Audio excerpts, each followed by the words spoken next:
Welcome to gradient. Climatic regions and climatic change എന്ന ചാപ്റ്ററിലെ 5ാമത്തെ ക്ലാസ്സാണ് ഇന്നത്തെ ക്ലാസ്.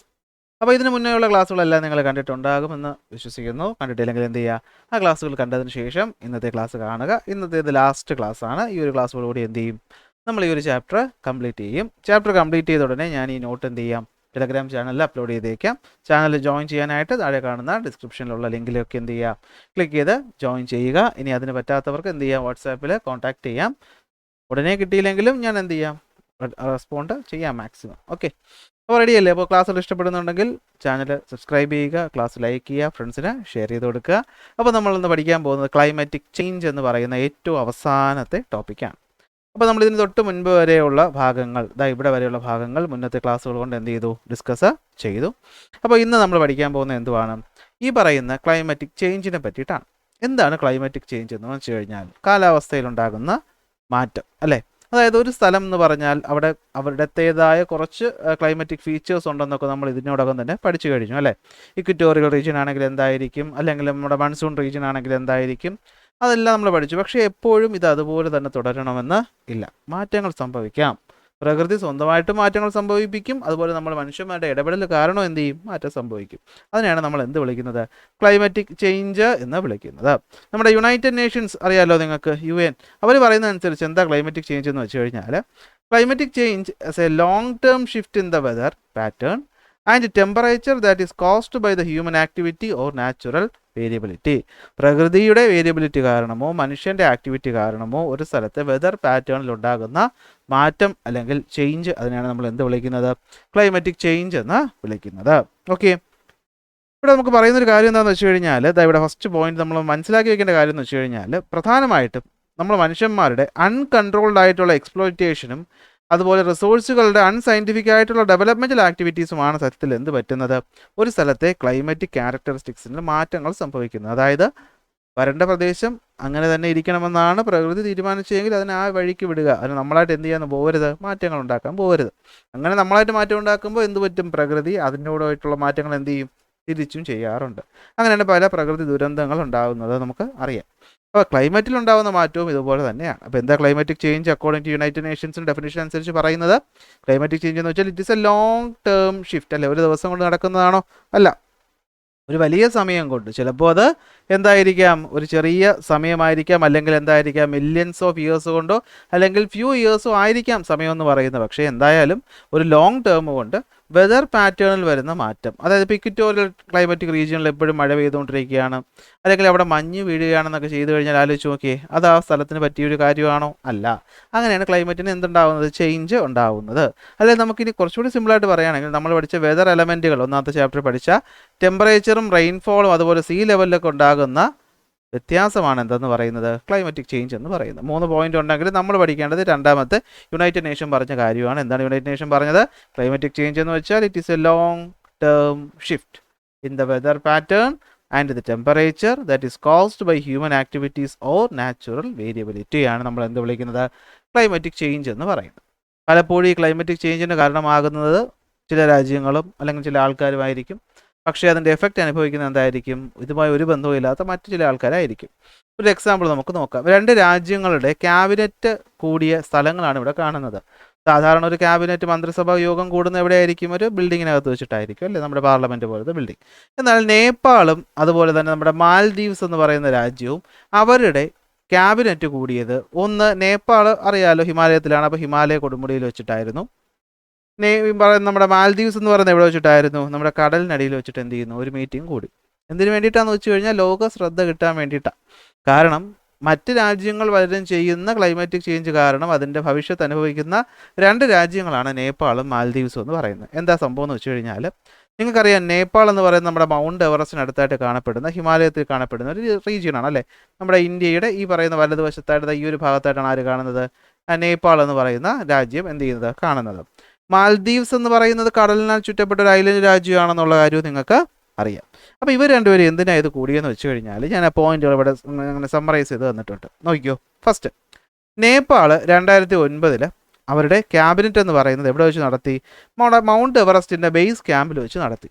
എന്തിനു വേണ്ടിയെന്ന് വെച്ച് കഴിഞ്ഞാൽ, ഒന്ന് നോക്കിയേ, ഈ പറയുന്ന നേപ്പാൾ എന്ന് പറയുന്ന രാജ്യത്തിന് ക്ലൈമറ്റിക് ചേഞ്ചിന് നല്ല രീതിയിലുള്ള ഒരു ഇമ്പാക്റ്റ് ഉണ്ട്. അതായത് ഈ പറഞ്ഞ നമ്മുടെ ഗ്ലോബൽ ടെമ്പറേച്ചർ കൂടുന്നുണ്ട് അല്ലേ, നമ്മുടെ ടെമ്പറേച്ചർ എന്ന് പറയുന്നത് എന്ത് ചെയ്യുകയാണ്, കൂടിക്കൊണ്ടിരിക്കുകയാണ്. അപ്പോൾ അത് കാരണം എന്ത് പറ്റും, ഹിമാലയത്തിലെ ഗ്ലേഷ്യർ അതായത് നമ്മുടെ ഐസ് ഷീറ്റുകളുണ്ടല്ലോ അത് എന്ത് ചെയ്യും, മെൽറ്റ് ചെയ്യുന്നുണ്ട്.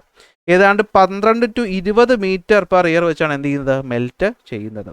ഈ മെൽറ്റ് ചെയ്യുന്ന എന്ത് പറ്റും, എക്കോ സിസ്റ്റത്തിനെ ഡിസ്റ്റർബ് ചെയ്യുകയാണ്, അവരുടെ വാട്ടർ സപ്ലൈ പാറ്റേണിനെയും വെതർ പാറ്റേണിനെയും ഒക്കെ എന്ത് ചെയ്യാണ്, എഫക്റ്റ് ചെയ്യുകയാണ്. അപ്പോൾ നമ്മളുടെ മറ്റ് രാജ്യങ്ങൾ എല്ലാവരും കൂടെ ചെയ്യുന്ന കാര്യമാണ് അല്ലേ, ഞാൻ ഇപ്പോൾ ചെയ്യുന്നില്ല എന്നല്ല, എങ്കിലും മറ്റ് രാജ്യങ്ങൾ കൂടുതലായിട്ട് കോൺട്രിബ്യൂട്ട് ചെയ്യുന്ന ഈ ടെമ്പറേച്ചർ ഉണ്ടാകുന്ന ചേഞ്ച് കാരണം ബുദ്ധിമുട്ട് ആർക്ക് വന്നു തുടങ്ങിയിട്ടുണ്ട്, നേപ്പാൾ രാജ്യത്തിന് വന്നു തുടങ്ങിയിട്ടുണ്ട്. അപ്പോൾ അത് ലോകത്തെ മൊത്തം അറിയിക്കണം. അപ്പോൾ ഇത്തരത്തിലൊരു ക്യാബിനറ്റ് കൂടിയപ്പോൾ എന്ത് പറ്റി, ലോകങ്ങൾ അവിടെ ശ്രദ്ധിക്കാനായിട്ട് തുടങ്ങി. അതാണ് അവരുടെ കേസ് എന്ന് പറയുന്നത്.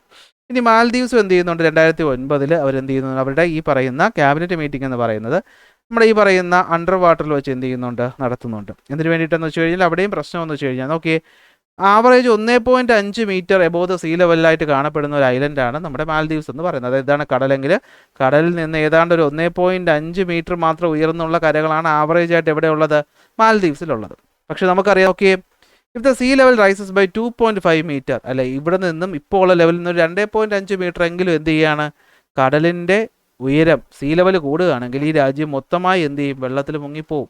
പക്ഷേ സംഭവം എന്താണ്, ഇപ്പോൾ നമുക്ക് ഏതാണ്ട് 0.42 സെൻറ്റിമീറ്റർ പെർ ഇയർ ആയിട്ട് കടൽ കയറിക്കൊണ്ടിരിക്കുക. അപ്പോൾ ഈ ഒരു പാറ്റേൺ വിട്ടു കഴിഞ്ഞാൽ എന്ത് പറ്റും, കുറച്ച് ദിവസം കഴിയുമ്പോൾ ഈ പറയുന്ന മാൽദീവ്സ് എന്ന് പറയുന്ന ഒരു രാജ്യം നമ്മുടെ ഭൂപടത്തിൽ ഉണ്ടാകത്തില്ല. ശ്രീലങ്ക മറ്റൊരു എക്സാമ്പിളാണ്. ഇവിടെയൊക്കെ എന്ത് പറ്റും, വെള്ളം കയറും. അപ്പോൾ ഈ ലെവലിൽ പോയാൽ ശരിയാവോ, ഇല്ല. അപ്പോൾ അത് ലോകങ്ങളെ അറിയിക്കാൻ വേണ്ടിയിട്ടാണ് ഈ പറയുന്ന ഐലൻഡ് രാജ്യം എന്ത് ചെയ്യുന്നത്, അവരുടെ ക്യാബിനറ്റ് മീറ്റിംഗ് കടലിനടിയിൽ വെച്ച് നടത്തുന്നത്. അപ്പോൾ ഇതെല്ലാം എന്ത് കാണിക്കുന്നത്, നമ്മുടെ ക്ലൈമറ്റ് ചേഞ്ച് ചെയ്തുകൊണ്ടിരിക്കുകയാണ്. ഇത് വെറുതെ പറച്ചിലല്ല, അതിൻ്റെ ഭവിഷ്യത്തുകൾ നമ്മൾ അനുഭവിച്ച് തുടങ്ങിയിട്ടുണ്ട്. അപ്പോൾ ഈ രീതിയിൽ പോയി കഴിഞ്ഞാൽ ശരിയാവോ, ഇല്ല. ഇതെന്താണ്, ബുദ്ധിമുട്ടുണ്ടാക്കുന്ന കാര്യമാണ്. അപ്പോൾ ഈ ഒരു പാരഗ്രാഫിൽ പറഞ്ഞ കാര്യത്തിനാണ് ഞാൻ നേപ്പാളിനും മാൽദീവ്സിനും സെപ്പറേറ്റ് ആക്കിയിട്ട് 2 പോയിന്റുകളാക്കിയിട്ട് അവിടെ എന്ത് ചെയ്തിട്ടുള്ളത്, തന്നിട്ടുള്ളത്. അപ്പോൾ ഇവിടെ നമ്മൾ പറയുന്നുണ്ട് അല്ലേ, എന്താണ് നമ്മുടെ ഈ പറയുന്ന ക്ലൈമറ്റ് ചേഞ്ച് എന്ന് വെച്ച് കഴിഞ്ഞാൽ atmospheric temperature, pressure, wind, precipitation, humidity പോലെയുള്ള എലമെൻ്റ് ഓഫ് വെതറുകളിൽ ഉണ്ടാകുന്ന മാറ്റമാണ് എന്തെന്ന് പറയുന്നത്, വെതർ ചേഞ്ച് എന്ന് നമുക്ക് പറയുന്നത്. ഇത് ഒരു റീജിയനെ ആയിരിക്കണമെന്നില്ല, ചിലപ്പോൾ വേൾഡിൻ്റെ ഒരു സ്പെസിഫിക് റീജിയൻ ആയിരിക്കാം, അല്ലെങ്കിൽ വേൾഡിൻ്റെ മൊത്തത്തിലായിട്ട് എന്ത് ചെയ്യാം, എഫക്റ്റ് ചെയ്യാം. പുതിയ പോയിൻ്റ് ഒന്നുമില്ല, നിങ്ങൾക്ക് അറിയാവുന്ന പോയിന്റ്. ഇനി ക്ലൈമറ്റിക് ചേഞ്ച് എന്ന് പറയുന്നത് ഇന്നും ഇന്നലെ തുടങ്ങിയതാണോ എന്ന് ചോദിച്ചാൽ അല്ല, വളരെ പണ്ട് തൊട്ട് തന്നെ എന്തുണ്ട്, ക്ലൈമറ്റിക് ചേഞ്ച് ഉണ്ട്. നമ്മുടെ ക്ലൈമറ്റ് എന്ന് പറയുന്നത് ഇങ്ങനെ ഐസ് ഏജിനെ പറ്റിയിട്ടൊക്കെ നിങ്ങൾ കേട്ടിട്ടുണ്ടാവും അല്ലേ. ഐസ് ഏജ് ഒരു സിനിമയൊക്കെ ഉണ്ട്, ഐസ് ഏജ് എന്ന് പറയുന്ന. ഐസ് ഏജ് എന്ന് വെച്ച് കഴിഞ്ഞാൽ എന്തായിരിക്കും, നമ്മുടെ ഭൂമി മൊത്തം ഐസ് കൊണ്ട് മൂടിക്കിടക്കുന്ന ആ ഒരു സമയമാണ് എന്തെന്ന് പറയുന്നത്, ഐസ് ഏജ് എന്ന് പറയുന്നത്. ഏതാണ്ട് 11,700 വർഷങ്ങൾക്ക് മുമ്പാണ് അവസാനത്തെ ഐസ് ഏജ് അവസാനിച്ചതെന്നാണ് പറയപ്പെടുന്നത്. അപ്പോൾ ഈ പറയുന്ന ഐസ് ഏജ് അതുപോലെ അതിനിടയിലായിട്ട് വരുന്ന സമയം നമ്മൾ ഈ പറയുന്നത് എന്താണ് പറയുന്നത്, ഇൻ്റർ ഗ്ലേഷ്യൽ പീരീഡ്, അതുപോലെ നമ്മുടെ ഐസ് ഏജ്. ഇങ്ങനെ കാലാവസ്ഥ ഭൂമിയിൽ സ്വന്തമായിട്ട് മാറുന്നുണ്ട്. അത് ഭൂമി സ്വന്തമായിട്ട് ചെയ്യുന്നതാ, അതിൻ്റെ ഒരു ആവശ്യത്തിന് വേണ്ടിയിട്ട്, അല്ലെങ്കിൽ ഈ പറയുന്ന പ്രകൃതിയൊക്കെ ഒരു ബാലൻസ് ചെയ്ത് പോകാൻ വേണ്ടിയിട്ട്. പക്ഷെ അത് പ്രശ്നമല്ല. പക്ഷെ നമ്മൾ മനുഷ്യന്മാരുടെ കാര്യങ്ങൾ വരുമ്പോഴാണ് പ്രശ്നം ഉണ്ടാകുന്നത്. Okay, along with the natural climatic change, human interventions also causes the change in the world climate. ഇവിടെ പ്രശ്നം എന്ന് പറയുന്നത് നമ്മൾ മനുഷ്യന്മാരുടെ ഇടപെടലാണ്. അപ്പോൾ നമുക്ക് 2 കാരണങ്ങൾ പറയാം അല്ലേ, ക്ലൈമറ്റിക് ചേഞ്ചിന് പ്രധാനമായിട്ട് എത്ര കാരണങ്ങളുണ്ട്, 2 കാരണങ്ങളുണ്ട്. ഏതൊക്കെയാണ്, ഒന്ന് നാച്ചുറൽ ആയിട്ടുള്ള കാരണങ്ങളും മറ്റൊന്ന് ആന്ത്രപ്പോജനിക് ആയിട്ടുള്ള കാര്യങ്ങളും. എന്തുവാ ആന്ത്രപ്പോജനി എന്ന് വെച്ച് കഴിഞ്ഞാൽ, ആന്ത്രപ്പോളജി എന്ന് വെച്ചാൽ മനുഷ്യരെ പറ്റിയിട്ടുള്ള സ്റ്റഡിയല്ലേ പറയുന്നത്. അപ്പോൾ ആന്ത്രപ്പോജനിക് എന്ന് വെച്ചാൽ മനുഷ്യർ കാരണം ഉണ്ടാകുന്ന ക്ലൈമറ്റിക് ചേഞ്ച് എന്ന് പറയുന്നത്. അപ്പോൾ നമുക്ക് നോക്കാം. നമുക്ക് അറിയാം എന്താണ് നാച്ചുറൽ ആയിട്ടുള്ള നേച്ചർ എന്ത് ചെയ്യുന്നുണ്ട്, ക്ലൈമറ്റിനെ ചേഞ്ച് ചെയ്യിക്കുന്നുണ്ട്. ഫോർ എക്സാമ്പിളാണ് ഐസ് ഏജും ഇൻ്റർഗ്ലേഷ്യൽ പീരീഡ് എന്ന് പറയുന്നത്. ഐസ് ഏജ് എന്ന് വെച്ചാൽ എന്തായിരിക്കും, ഗ്ലോബൽ ടെമ്പറേച്ചർ കുറഞ്ഞ് നമ്മുടെ ഭൂമി മൊത്തം ഐസ് കൊണ്ട് കവർ ചെയ്ത് കിടക്കുന്ന ആ ഒരു സമയമാണ് ഐസ് ഏജ് എന്ന് പറയുന്നത്. ഇൻ്റർഗ്ലേഷ്യൽ പീരീഡ് എന്ന് വെച്ചാൽ എന്തായിരിക്കും, ഇതിൻ്റെ ഇടയിൽ കാണുന്ന വാമായിട്ടുള്ള സമയം. ആയിക്കോട്ടെ, നമുക്കത് ഇമ്പോർട്ടൻ്റ് അല്ല. നമുക്ക് നോക്കേണ്ടതാണ് ക്ലൈമറ്റിക് ചേഞ്ചിനെ നമുക്ക് 2 ആയിട്ട് തിരിക്കാൻ സാധിക്കും. ഒന്ന് നാച്ചുറൽ ക്ലൈമറ്റിക് ചേഞ്ചും മറ്റൊന്ന് ആന്ത്രപ്പോജനിക് ക്ലൈമറ്റിക് ചേഞ്ചും. നാച്ചുറൽ ക്ലൈമറ്റിക് ചേഞ്ച് എന്ന് പറയുന്നത് എന്തൊക്കെ കൊണ്ടായിരിക്കും ഉണ്ടാകുന്നത്, നാച്ചുറൽ ഫാക്ടേഴ്സ് ആയിട്ടുള്ള volcanic eruption, solar activity, ocean current ഒക്കെ കാരണം ഉണ്ടാകുന്നതാണ്. ഇതെല്ലാം നിങ്ങൾക്ക് അറിയാവുന്ന കാര്യമാണ്. അപ്പോൾ നാച്ചുറൽ ക്ലൈമറ്റിക് ചേഞ്ച് എന്തായിരിക്കും, resulting from the endogenic earth process cannot be controlled by human efforts. ശ്രദ്ധിക്കേണ്ട പോയിന്റ് അതാണ്. ഇത് നമ്മുടെ കയ്യിലുള്ളതല്ല, നമ്മുടെ കയ്യിലുള്ളതല്ല. നമ്മുടെ കയ്യിൽ അപ്പോൾ എന്താ ഉള്ളത്, നമ്മുടെ കയ്യിലുള്ളത് ഈ പറഞ്ഞ ആന്ത്രപ്പോജനിക് ആയിട്ടുള്ള കാരണങ്ങൾ നമ്മുടെ കയ്യിലാണ്. അതായത് ഇത്രയും നിങ്ങളിവിടുന്ന് മനസ്സിലാക്കേണ്ടതുള്ളൂ. കാലാവസ്ഥ എന്ന് പറയുന്നത് എന്നും ഒരുപോലെ ഇരിക്കുമെന്ന് ആർക്കും ഉറപ്പൊന്നും കൊടുത്തിട്ടൊന്നുമില്ല, അത് ചേഞ്ച് ചെയ്യും. അത് ഭൂമി സ്വന്തമായിട്ട് അങ്ങ് ചെയ്തോളും. നമ്മൾ അതിൽ കയറി എന്ത് ചെയ്യേണ്ട, നമ്മളായിട്ട് കൂടി അങ്ങോട്ട് കോൺട്രിബ്യൂട്ട് ചെയ്യാനായിട്ട് നിൽക്കണ്ട. നമ്മൾ കൂടി കോൺട്രിബ്യൂട്ട് ചെയ്യുമ്പോഴാണ് അത് സഡൻ ചേഞ്ചുകളായിട്ടും അത് പല പല പ്രശ്നങ്ങളായിട്ടും മാറുന്നത്. അത്ര ഇവിടെ നിങ്ങൾ എന്ത് ചെയ്യേണ്ടതായിട്ടുള്ളൂ, അറിയേണ്ടതായിട്ടുള്ളൂ. ഇപ്പോൾ മനുഷ്യന്മാരുടെ ആക്ടിവിറ്റീസ് എന്ന് പറയുമ്പോൾ എന്തൊക്കെയായിരിക്കും? ആന്ത്രപ്പോജനിക് ആക്ടിവിറ്റീസിനകത്ത് വരുന്നത് ഡീഫോറസ്റ്റേഷൻ, വനനശീകരണം, ഓയിൽ മൈൻ ചെയ്തെടുക്കുന്നു, അതുപോലെ ഇൻഡസ്ട്രിയലൈസേഷൻ, വോൾക്കാനിക് ഇറപ്ഷൻ നമ്മൾ കാരണം ഉണ്ടാകുന്നതും ഓഷ്യൻ കറണ്ടും ഇതൊക്കെ എന്താണ് നമ്മൾ കാരണം ഉണ്ടാകുന്നതല്ല അല്ലേ. അപ്പോൾ ഈ പറയുന്ന വോൾക്കാനിക് ഇറപ്ഷനും ഓഷ്യൻ കറണ്ട് നമുക്ക് എന്തായിട്ട് കണക്കാക്കാം? നാച്ചുറൽ ആയിട്ടുള്ള കാര്യങ്ങളായിട്ട് കണക്കാക്കാം. ഡീഫോറസ്റ്റേഷൻ, ഓയിൽ മൈനിങ്, ഇൻഡസ്ട്രിയലൈസേഷൻ എന്തായിരിക്കും? അത് ആന്ത്രപ്പോജനിക് ആയിട്ടുള്ള കാര്യങ്ങളും ഇത് നാച്ചുറലും. ഇനിയും നമുക്ക് ഒരുപാട് കാര്യങ്ങൾ ഇതിനകത്ത് പറയാം. ഞാൻ എൻ്റെ എക്സാമ്പിൾസ് ഇവിടെ വന്നിട്ടുണ്ട്. എന്ത് ചെയ്തിട്ടുണ്ട്? ഓഷ്യൻ കറണ്ട് നമ്മളോട് പറഞ്ഞിട്ടുണ്ടല്ലോ, ഉണ്ട്. വോൾക്കാനിക് ആക്ടിവിറ്റി പറഞ്ഞിട്ടുണ്ട്. സോളാർ ആക്ടിവിറ്റി നമുക്ക് എന്ത് ചെയ്യാം? ഇവിടെ വേണമെങ്കിൽ എഴുതി ചേർക്കാം. ഓക്കെ, സോളാർ ആക്ടിവിറ്റി അതും എന്താണ്? നാച്ചുറലായിട്ട് വരുന്നതാണ്. ഓക്കെ, അപ്പോൾ ഇതാണ് എന്ത് പറയുന്നത്, നമ്മുടെ നേച്ചറിലും ആന്ത്രപ്പോജനിക്കുമായിട്ട് വരുന്നത്. ഇനി ഇതിൻ്റെ രസമൊന്നുമില്ല, ഇന്നത്തെ ക്ലാസ് ബോറാണ് എനിക്കറിയാം. അപ്പോൾ നോക്കിയോ, അപ്പോൾ നമുക്ക് എന്ത് ചെയ്യണം? ഹ്യൂമൻ എഫേർട്സിലൂടെ നമുക്ക് നമ്മളായിട്ടുണ്ടാക്കുന്ന കാരണങ്ങളെങ്കിലും മിനിമം എന്ത് ചെയ്യണം? കൺട്രോൾ ചെയ്യണം, അല്ലെങ്കിൽ പണി കിട്ടും. ഓക്കെ, അപ്പോൾ അതൊന്ന് നമ്മൾ മനസ്സിലാക്കി വെക്കണം. അപ്പോൾ അതിന് വേണ്ടിയിട്ട് നമ്മളെ രാജ്യങ്ങൾ ചേർന്ന് എന്തൊക്കെ മെഷേഴ്സാണ് ചെയ്തിട്ടുള്ളത് എന്നതാണ് നമ്മളിനി പഠിക്കാൻ പോകുന്നത്. അതിന് മുന്നേ ആയിട്ട് ഇവിടെ എന്ത് ചെയ്തിട്ടുണ്ട്? ഗ്രീൻ ഹൗസ് എഫക്റ്റിനെ പറ്റി പറഞ്ഞു തന്നിട്ടുണ്ട്. ഇത് ഞാൻ മുന്നേ നിങ്ങൾക്ക് പഠിപ്പിച്ചു തന്നിട്ടുള്ള കാര്യമാണ്, ഒന്നാമത്തെ ചാപ്റ്ററിനകത്ത്. ഓർമ്മയുണ്ടോ? ഓർമ്മയില്ലെങ്കിൽ ഒന്നുകൂടി പറഞ്ഞുതരാം. ഗ്രീൻ ഹൗസ് എഫക്റ്റ് എന്ന് വെച്ച് കഴിഞ്ഞാൽ, green house effect of the earth എന്ന് വെച്ച് കഴിഞ്ഞാൽ നമ്മുടെ അറ്റ്മോസ്ഫിയർ, ഭൂമിയുണ്ട്, അറ്റ്മോസ്ഫിയർ ഉണ്ട് അല്ലേ. ഈ പറയുന്ന അറ്റ്മോസ്ഫിയറിനകത്തുള്ള കുറച്ച് ഗ്യാസസ് ഏതൊക്കെ? Carbon dioxide, nitrous oxide, ഇതുപോലെയുള്ള സാധനങ്ങൾ എന്ത് ചെയ്യും? സോളാർ റേഡിയേഷൻ അകത്തേക്ക് കടത്തിവിടും, പക്ഷേ എന്ത് ചെയ്യത്തില്ല? പുറത്തേക്ക് കടത്തിവിടത്തില്ല. ഇതൊരു നോർമൽ അളവിലാവുമ്പോൾ പ്രശ്നങ്ങളൊന്നുമില്ല, അങ്ങനെ ഭൂമിയുടെ ടെമ്പറേച്ചർ മെയിൻറ്റെയിൻ ചെയ്ത് പോകും. പക്ഷേ എന്ത് പറ്റുമെന്ന് വെച്ച് കഴിഞ്ഞാൽ, ഈ പറയുന്ന കാർബൺ ഡൈ ഓക്സൈഡിൻ്റെയും നൈട്രസ് ഓക്സൈഡിൻ്റെയൊക്കെ അളവ് നമ്മുടെ ഭൂമിയിൽ എന്ത് ചെയ്യാണ്? ക്രമാതീതമായി കൂടുകയാണ്. എന്ത് കാരണം? നമ്മുടെ മനുഷ്യന്മാരുടെ burning of call and petroleum, industrial waste കാരണം, അതുപോലെ സോളിഡ് വേസ്റ്റുകളുടെയൊക്കെ ബേണിംഗ് കാരണം ഇത്തരം ഗ്യാസുകളുടെ അളവ് ഇവിടെ കൂടും. അപ്പോൾ എന്ത് പറ്റും? ഗ്രീൻ ഹൗസ് എഫക്റ്റും കൂടും. അതായത് പണ്ട് കുറച്ചൊക്കെ പുറത്തോട്ട് പോകുമായിരുന്നു, ഇപ്പോൾ അതിനെക്കൂടെ എന്ത് ചെയ്യും? പുറത്തേക്ക് വിടാതെ തടഞ്ഞു നിർത്തിയിട്ട് എന്ത് പറ്റും? നമ്മുടെ ടെമ്പറേച്ചർ എന്ന് പറയുന്ന കൂട്ടും. ഇതിനെയാണ് നമ്മൾ എന്ത് വിളിക്കുന്നത്? ഗ്രീൻ ഹൗസ് എഫക്റ്റ് കാരണം ഉണ്ടാകുന്ന ഗ്ലോബൽ വാർമിംഗ് എന്ന് പറയുന്നത്. അപ്പോൾ സംഭവം എന്താണ് ഗ്രീൻ ഹൗസ് എഫക്റ്റ് എന്ന് വെച്ചാൽ? ഗ്രീൻ ഹൗസ് എഫക്റ്റ് എന്ന് വെച്ച് കഴിഞ്ഞാൽ എന്തായിരിക്കും? Warming of the atmosphere by the trapped heat, അല്ലെ, ട്രാപ്പ് ചെയ്യപ്പെട്ട ഹീറ്റ് അറ്റ്മോസ്ഫിയറിനെ ചൂടാക്കുന്നതാണ് ഗ്രീൻ ഹൗസ് എഫക്റ്റ് എന്ന് പറയുന്നത്. അത് കോൺട്രിബ്യൂട്ട് ചെയ്യുന്ന ഗ്യാസസ് ആരൊക്കെയാണ്? Carbon dioxide, nitrous oxide പോലെയുള്ള ഗ്യാസസ്. സൺലൈറ്റിനെ എന്ത് ചെയ്യും? അത് എർത്ത് സർഫസിൽ ട്രാപ്പ് ചെയ്ത് വയ്ക്കും. അങ്ങനെ നമ്മുടെ സർഫസ് ടെമ്പറേച്ചർ കൂടുമ്പോൾ അത് നമ്മൾ എന്ത് വിളിക്കും? ഗ്ലോബൽ വാർമിംഗ് എന്ന് വിളിക്കും. അത് വിളിക്കും ഗ്ലോബൽ വാർമിംഗ് എന്ന് വിളിക്കും. എക്സ്ട്രാ ഗ്രീൻ ഹൗസ് ഗ്യാസസ് വരുമ്പോൾ അതെന്ത് പറ്റും? ടെമ്പറേച്ചറിനെ കൂട്ടും. അങ്ങനെ എക്സ്ട്രാ ആയിട്ട് വരുമ്പോഴാണ് അത് വാർമിംഗ് എന്നൊരു പ്രശ്നത്തിലോട്ട് പോകുന്നത്. അല്ലെങ്കിൽ നാച്ചുറലി നടക്കുന്ന പ്രോസസ്സ്, പ്രശ്നമൊന്നുമില്ല. ഇതൊക്കെയാണ് കാരണമാവുന്നത്? ബേണിംഗ് ഓഫ് കോളും പെട്രോളിയവും ഇൻഡസ്ട്രിയൽ വേസ്റ്റിൻ്റെയും സോളിഡ് വേസ്റ്റിൻ്റെ ഒക്കെ പ്രസൻസ് ആണ് ഈ പറയുന്ന കാർബൺ ഡൈ ഓക്സൈഡ് പോലുള്ള ഗ്യാസിൻ്റെ എഫക്റ്റ് കൂട്ടുന്നത്. അങ്ങനെ എന്ത് പറ്റും? നമ്മുടെ അറ്റ്മോസ്ഫിയറിക് ടെമ്പറേച്ചർ സഡനായിട്ട് ചേഞ്ച് ചെയ്യും. ഇത്രയും പോയിന്റിന് ഞാൻ പറ്റാവുന്ന അത്രയും ചുരുക്കിയിട്ടാണ് അവിടെ തന്നേക്കുന്നത്. ഇതും വായിച്ചു നോക്കണം, അതും പഠിക്കണം. പഠിക്കേണ്ട കാര്യത്തിൽ നിങ്ങൾക്ക് തന്നെ അറിയാം. ഗ്രീൻ ഹൗസ് ഗ്യാസസ് എന്ന് വെച്ചാൽ എന്തായിരിക്കും? ഇതാക്കണ്ട, സോളാർ എനർജി ട്രാപ്പ് ചെയ്ത് വെക്കുന്ന കാർബൺ ഡൈ ഓക്സൈഡ്, നൈട്രസ് ഓക്സൈഡും പോലെയുള്ള ഗ്യാസസ്. ഇവരെന്ത് ചെയ്യും? ഗ്രീൻ ഹൗസ് എഫക്റ്റ് എന്ന് പറയുമ്പോൾ എന്തായിരിക്കും? അവർ ഇൻകമിങ് റേഡിയേഷനെ പാസ് ചെയ്യും, അതുപോലെ തന്നെ എന്ത് ചെയ്യും? ടെറസ്ട്രിയൽ റേഡിയേഷനെ തിരിച്ചു വയ്ക്കും. അങ്ങനെ സർഫസ് ടെമ്പറേച്ചർ കൂടും. ചില ഹ്യൂമൻ ആക്ടിവിറ്റീസ് ആയിട്ടുള്ള കാര്യങ്ങൾ എന്ത് ചെയ്യും? ഈ പറയുന്ന ഗ്യാസസിൻ്റെ അളവ് കൂട്ടുകയും അത് കാരണം എന്ത് പറ്റും? ടെമ്പറേച്ചർ ക്രമാതീതമായി കൂടുകയും ചെയ്യും. അതിനെ വിളിക്കുന്ന പേര് ഗ്ലോബൽ വാർമിംഗ്. എന്തൊക്കെയാണ് കാരണങ്ങൾ? ബേണിംഗ് ഓഫ് ഫോസിൽ ഫ്യൂലിലേക്ക് coal and petroleum, industrial effluents, അതുപോലെ സോളിഡ് വേസ്റ്റ്, ഇതൊക്കെ എന്ത് ചെയ്യും? എക്സസ് ആയിട്ടുള്ള ഗ്യാസിനെ അറ്റ്മോസ്ഫിയറിലേക്ക് കൊണ്ടുവരികയും അത് നമ്മുടെ ക്ലൈമറ്റിനെ ചേഞ്ച് ചെയ്യിപ്പിക്കുകയും ചെയ്യും. നല്ലൊരു കാര്യമാണോ എന്ന് ചോദിച്ചാൽ ഒരിക്കലും അല്ല. അപ്പോൾ എന്ത് ചെയ്യണം? നമ്മളതിന് മാറ്റങ്ങൾ ഉണ്ടാക്കണം. ഓക്കെ, നമ്മൾ എന്ത് ചെയ്യണം? മാറ്റങ്ങൾ ഉണ്ടാക്കണം. അതായത് ക്ലൈമറ്റിന് ചേഞ്ച് വരുമ്പോൾ, ടെമ്പറേച്ചർ കൂടുമ്പോൾ എന്ത് പറ്റും? നമ്മൾ ഡിഫറൻറ്റ് ക്ലൈമറ്റിക് സോൺ എന്നൊക്കെ പറയുന്ന ഒരു ക്ലാസിഫിക്കേഷനൊക്കെ ഇല്ലാതാവുന്നു. അത് നമ്മുടെ എക്കോളജിക്കൽ ബാലൻസിനെ അല്ലെങ്കിൽ എക്കോ സിസ്റ്റത്തിൻ്റെ ബാലൻസിനെ ഇല്ലാതാക്കും. ഇൻഡസ്ട്രിയലൈസേഷനും ലാൻഡ് യൂസിൽ ഉണ്ടാകുന്ന ചേഞ്ചും അർബണൈസേഷനും ഒക്കെയാണ് എന്താണ് ഇതിന് കാരണങ്ങളായിട്ട് മാറുന്നത്. ഓക്കെ, അപ്പോൾ ഗ്ലോബൽ ക്ലൈമാറ്റിക് ചേഞ്ച് എന്ന് പറയുന്നത് നമ്മുടെ ക്ലൈമാറ്റിക് സോൺസിനെയും മറ്റു കാര്യങ്ങളെയും എഫക്റ്റ് ചെയ്ത് മൊത്തത്തിൽ പ്രശ്നങ്ങളുണ്ടാക്കും. നിങ്ങൾക്കറിയാം അല്ലേ, പറഞ്ഞു തരേണ്ട കാര്യമുണ്ടോ? പക്ഷെ പഠിക്കേണ്ടത് ഇതാ ഇവിടെ കിടക്കുന്ന സാധനമാണ്. ഓക്കെ, നമ്മൾ ഈ പറയുന്ന പ്രശ്നങ്ങൾക്കൊക്കെ സോൾവ് ചെയ്യാൻ വേണ്ടിയിട്ട് നമ്മുടെ രാജ്യങ്ങൾ പലരും ചേർന്നിട്ട് ചില മീറ്റിംഗ്സ് ഒക്കെ കണ്ടക്ട് ചെയ്തിട്ടുണ്ട്. അത്തരം കാര്യങ്ങളെ പറ്റിയിട്ടാണ് നമുക്ക് നോക്കേണ്ടത്. ഫസ്റ്റ് നമുക്ക് 1950 establishment of the world metrological organisation, കാലാവസ്ഥ ഓർഗനൈസേഷൻ ഉണ്ടല്ലോ, നമ്മുടെ കാലാവസ്ഥ നിരീക്ഷണ കേന്ദ്രം എന്നൊക്കെ പറയുന്നത്, മെട്രോളജിയെ പറ്റി പഠിക്കുന്ന, വെതറിനെ പറ്റി പഠിക്കുന്ന ആൾക്കാർ, അവിടെ ഒരു കൺവെൻഷൻ ജനീവയിൽ വെച്ച് നടക്കുന്നു. എന്തിനാണെന്ന് വെച്ച് കഴിഞ്ഞാൽ നമുക്ക് ഓർഗനൈസേഴ്സ് വേൾഡ് ക്ലൈമറ്റിക് കോൺഫറൻസ് അവർ ഓർഗനൈസ് ചെയ്യുന്നു. അതായത് നമുക്ക് ഈ പറയുന്ന ഇൻഡസ്ട്രിയൽ റവല്യൂഷനൊക്കെ കഴിഞ്ഞിട്ട് ഈ പറയുന്ന 1947, 48, 50 കഴിയുമ്പോഴത്തേക്കും പല രാജ്യങ്ങളും എന്ത് ചെയ്യുന്നുണ്ട്, ഈ പറയുന്ന ബ്രിട്ടീഷുകാരുടെ കയ്യിൽ നിന്നൊക്കെ മാറിയിട്ട് ഇൻഡിപെൻഡൻറ്റ് രാജ്യങ്ങളൊക്കെ ആയിട്ട് നമ്മൾ ഇന്ന് കാണുന്ന പോലത്തെ അവസ്ഥയിലേക്ക് ഏതാണ്ട് നമ്മുടെ വേൾഡ് മാപ്പ് എത്തുന്നു.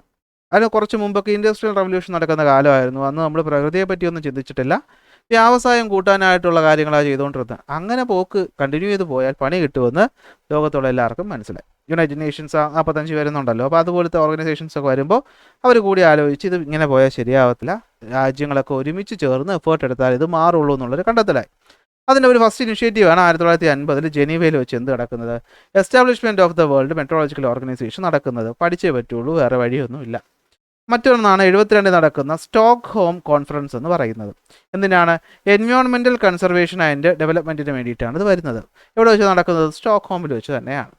92 എർത്ത് സമ്മിറ്റ് നടക്കുന്നത്. റിയോ ഡി ജനീറോയിൽ വെച്ചിട്ടാണ് നടക്കുന്നത്. ഇവിടെ വെച്ചാണ് അജണ്ട 21 വരുന്നത്. എന്ന് വെച്ചാൽ നമ്മൾ ഈ പറയുന്ന റിസോഴ്സുകൾ നമ്മൾ ഒപ്റ്റിമൈസ് ചെയ്യണം, അല്ലെങ്കിൽ എന്താ റിസോഴ്സ് നമ്മൾ കൺസർവ് ചെയ്യണം, അതുപോലെ പൊല്യൂഷൻ നമ്മൾ കുറയ്ക്കണം എന്ന കാര്യങ്ങൾക്കൊക്കെ വേണ്ടിയിട്ട് ഒരു 21 പോയിന്റുകൾ ഓരോ രാജ്യങ്ങൾക്കും കൊടുക്കുന്നതാണ് അജണ്ട 21 എന്ന് പറയുന്നത്.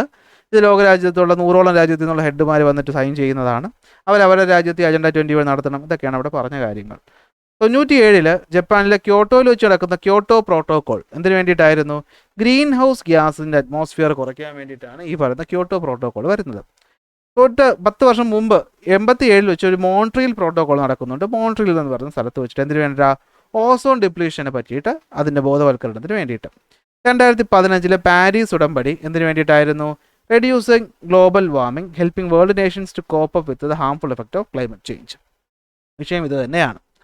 23 G20 സമ്മിറ്റ് നടന്നത് ന്യൂഡൽഹി വെച്ചിട്ടാണ്. അവിടെയും നമ്മൾ എന്ത് ചെയ്യുന്നുണ്ട്? കാലാവസ്ഥയുടെ പ്രൊട്ടക്ഷന് വേണ്ടിയിട്ട് one earth, one family, one future, green development, climate finance and overall development എന്നായിരുന്നു നമ്മൾ എന്തെന്ന് പറയുന്നത്, നമ്മളവിടുത്തെ പ്രധാനപ്പെട്ട ഒരു പോയിന്റ് ഓഫ് ഡിസ്കഷൻ എന്ന് പറയുന്നത്. അപ്പോൾ ഇതെല്ലാം ഈ പറയുന്ന ലോകരാജ്യങ്ങളിൽ ചേർന്നിട്ട് ക്ലൈമറ്റിക് ചേഞ്ച് തടയാൻ വേണ്ടിയിട്ട് കൊണ്ടുവന്നതാണ്. ഒന്നുകൂടെ നമുക്ക് നോക്കാം. അതിലാദ്യം വരുന്നത് 1950 വേൾഡിലുള്ള എല്ലാ മെട്രോളജിക്കൽ ഓർഗനൈസേഷൻസും കൂടി ചേർന്ന് ജനീവയിൽ വെച്ചിട്ട് എന്ത് ചെയ്തു? വേൾഡ് ക്ലൈമറ്റിക് കോൺഫറൻസ് ഓർഗനൈസ് ചെയ്യുന്നു. അപ്പോൾ കാലാവസ്ഥ ചേഞ്ചിനെ പറ്റിയിട്ടാണ് ഇവിടെ പഠനം നടക്കുന്നത്. 72 സ്റ്റോക്ക്ഹോം കൺവെൻഷൻ, സ്റ്റോക്ക്ഹോമിൽ വെച്ചിട്ട് എൻവയോൺമെൻറ്റൽ കൺസർവേഷൻ, പ്രകൃതിയെ സംരക്ഷിക്കാൻ വേണ്ടിയിട്ട്. 92 എർത്ത് സമ്മിറ്റ് അജണ്ട 21 കൊണ്ടുവന്നു. റിയോ ഡി ജനീറോ ബ്രസീലിൽ വെച്ചിട്ടാണ്. ക്യോട്ടോ ജപ്പാനിൽ വെച്ചിട്ട് ക്യോട്ടോ പ്രോട്ടോകോൾ 1997 ഗ്രീൻ ഹൗസ് എഫക്റ്റിന് വേണ്ടിയിട്ടും. 87 മോൺട്രിയൽ പ്രോട്ടോകോൾ മോൺട്രിയൽ എന്തിനു വേണ്ടിയിട്ടാണ്? ഓസോൺ ഡിപ്ലീഷന് വേണ്ടിയിട്ട് നടന്നു. 2015 പാരീസ് ഉടമ്പടി ഗ്ലോബൽ വാർമിംഗ് കുറയ്ക്കാൻ വേണ്ടിയിട്ട്. G20 സമ്മിറ്റ് 23 ന്യൂഡൽഹിയിൽ വെച്ചിട്ടും one earth, one family, one future.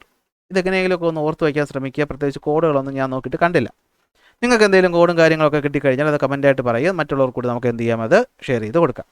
അപ്പോൾ ഇത്രയേ ഉള്ളൂ നമ്മൾ ഈ ഒരു ചാപ്റ്ററിൽ പറയുന്നത്. ലാസ്റ്റ് നിങ്ങളൊരു ഡിസ്കഷൻ കണ്ടക്ട് ചെയ്യാൻ വേണ്ടിയിട്ടൊക്കെയാണ് പറഞ്ഞേക്കുന്നത്. നിങ്ങൾ എന്ത് ചെയ്യാം, സ്കൂളിൽ വെച്ച് സമയം പോലെ അങ്ങ് കണ്ടക്ട് ചെയ്താൽ മതി. തീർന്നു. ഒറ്റ കാര്യം മാത്രം നിങ്ങൾ ഓർത്ത് വെച്ചാൽ മതി. നോക്കിയേ, the greatest threat to our planet is the belief that someone else will save it. എന്ന് വെച്ചാൽ എന്താ, നമ്മൾ ചെയ്യുന്നൊരു കാര്യം തന്നെ അല്ലേ. നമ്മളെന്തിനാ ഇടപെടുന്നാലും നമ്മൾ ക്ലൈമറ്റ് ചേഞ്ചിനെ പറ്റിയിട്ട് എന്തിനാണ് സംസാരിക്കുന്നത്? അതിനാ മറ്റേ രാജ്യങ്ങളുണ്ടല്ലോ, അല്ലെങ്കിൽ മറ്റേ വേറെ സംഘടനയുണ്ടല്ലോ, അവിടെ എല്ലാ കാര്യം. ഈ ചിന്താഗതി നമ്മുടെ ഭൂമിക്ക് ദോഷം ചെയ്യുമെന്നാണ് ഇവിടെ പറയുന്നത്. അതായത് എന്ത് ചെയ്യും, നമ്മളിൽ നിന്ന് തന്നെ നമ്മൾ എന്ത് ചെയ്യുക, തുടങ്ങുക. നമ്മളാൽ പറ്റുന്ന കാര്യങ്ങൾ നമ്മൾ ചെയ്ത് തുടങ്ങുക. അങ്ങനെ നമ്മൾ ഓരോരുത്തരും വിചാരിക്കുമ്പോഴത്തേക്കും ലോകം എന്ത് ചെയ്യും, നന്നാവും. അല്ലെ, നീ നന്നായാൽ നിൻ്റെ കുടുംബം നന്നാവും, നിൻ്റെ കുടുംബം നന്നായാൽ നിൻ്റെ നാട് നന്നാവും, നാട് നന്നായ രാജ്യം നന്നാവും എന്നൊക്കെ പറയുന്ന പോലെ എന്ത് ചെയ്യുക, അത് നിങ്ങൾ തന്നെ എന്ത് ചെയ്യുക, പ്രകൃതിയെ സേവ് ചെയ്യാൻ വേണ്ടിയിട്ട് റിസോഴ്സിനെ ഒന്നും വേസ്റ്റ് ചെയ്യാതെ നടക്കുക. ഓക്കെ, നിങ്ങൾക്ക് കിട്ടുന്ന അവൈലബിൾ ആയ റിസോഴ്സുകൾ ഒരിക്കലും വേസ്റ്റ് ചെയ്യാതിരിക്കുക. ഇതൊക്കെ പറഞ്ഞുകൊണ്ട് നിങ്ങൾ നന്നാവും എന്നുള്ള ഒരു പ്രതീക്ഷ എനിക്കില്ല, എങ്കിലും നിങ്ങൾ ശ്രമിക്കുക. അടുത്ത ക്ലാസ്സിൽ അടുത്ത ടോപ്പിക്കായിട്ട് നമുക്ക് കാണാം.